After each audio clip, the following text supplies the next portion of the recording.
Bonjour à tous, c'est Guillaume de Sport Focus et bienvenue dans une nouvelle analyse. Alors comme tous les débuts de semaine, on va faire le récap de la semaine avec toute l'actualité sportive qui s'est déroulée lors de la dernière semaine. Alors cette semaine, il n'y aura pas d'actualité de tennis parce que le tournoi de Miami est toujours en cours et il n'y a pas eu de gros résultats cette semaine. Ça veut dire que cette semaine, il n'y aura que deux vidéos.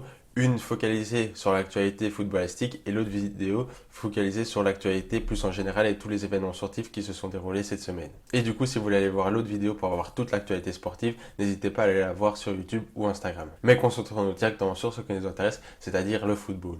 Alors cette semaine, c'était le retour du football international avec les qualifications pour la Coupe du Monde 2022, mais en même temps, beaucoup de sélections européennes pensaient à l'Euro qui allait se dérouler cet été et du coup, c'était vraiment des matchs assez compliqués à prendre parce que c'était qualificatif pour la Coupe du Monde 2022, mais en même temps, ce sont encore des matchs test parce que c'est le dernier rendez-vous international avant l'Euro et du coup, les sélections veulent quand même préparer cet événement qui sera très important pour tout le monde. Alors pour l'instant, il n'y a eu que 2 journées de qualification, du coup, c'est quand même assez compliqué de tirer des conclusions et de savoir qui va se qualifier, même s'il y a souvent un grand favori dans chaque poule et les autres ce sont plus des outsiders. Mais ce qu'on peut déjà voir, c'est qu'il y a quand même 4 gros favoris qui ont déjà été accrochés avec le Portugal, l'Espagne, la Belgique et les Pays-Bas. En effet, ces 4 nations sont censées être les favoris de leur groupe et ils ne sont pas en tête de leur groupe parce qu'ils ont été accrochés. Alors rien de grave pour ces équipes-là parce qu'il y a encore beaucoup de matchs à jouer, mais c'est quand même souvent une indication qu'au final, c'était un peu compliqué au début, le démarrage était compliqué, peut-être qu'on pensait un peu trop à l'Euro et qu'on a fait des tests. Et dans les autres poules, les grands favoris ont gagné leurs 2 matchs et donc sont naturellement en tête de leur groupe,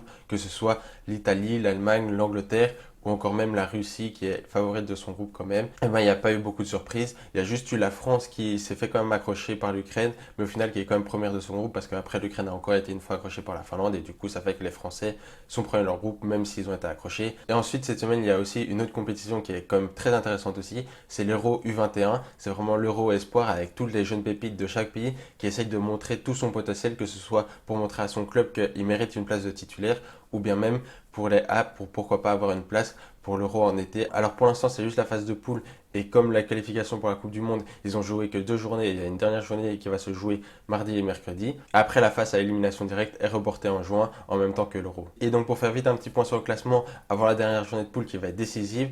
Alors dans la poule A, l'Allemagne et la Roumanie sont à égalité avec 4 points, puis les Pays-Bas sont avec 2 points et finalement la Hongrie à 0 points. Du coup la Hongrie ne peut plus se qualifier, surtout que ça va être des matchs Allemagne-Roumanie et Pays-Bas-Hongrie. Du coup, les Pays-Bas, on leur sort entre les mains parce que s'ils gagnent contre la Hongrie, et bien évidemment, ils seront automatiquement qualifiés parce que soit l'Allemagne, soit la Roumanie va perdre des plumes. Dans la poule B, la situation est plus ou moins la même avec l'Espagne qui a 4 points. Puis ensuite, il y a la République tchèque et l'Italie qui ont 2 points. Et ensuite, il y a la Slovénie qui accueille cet Euro U21 qui a seulement qu'un petit point. Mais encore une fois, il y aura les 2 premiers qui vont se rencontrer, c'est-à-dire l'Espagne contre la République tchèque et l'Italie contre la Slovénie. Du coup, vraiment, dans ces 2 matchs, le gagnant ira sans doute à la phase finale. Alors certes, l'Espagne part avec un petit avantage et l'Espagne peut se permettre de faire juste un nul, mais pour les 3 autres équipes, si elles gagnent leur match, et bien évidemment, elles seront qualifiées pour les huitièmes de finale. Et ensuite, dans la poule C, il y a le Danemark qui est premier avec 6 points, puis ensuite il y a la France et la Russie avec 3 points, et finalement, il y a l'Islande avec 0 points. Et donc la France a son sort entre les mains parce que la France va jouer contre l'Islande. Du coup, si la France gagne, elle sera qualifiée. Et pour terminer, c'est la même situation dans le dernier groupe parce que le Portugal a 6 points. Ensuite, il y a la Suisse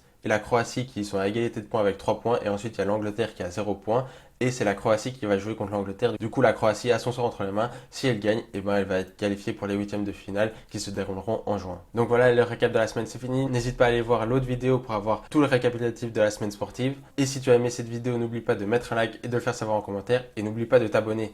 Si tu veux plus d'actualités sportives, va voir mon compte Instagram Sport Focus. Et je vous dis à bientôt pour de prochaines analyses.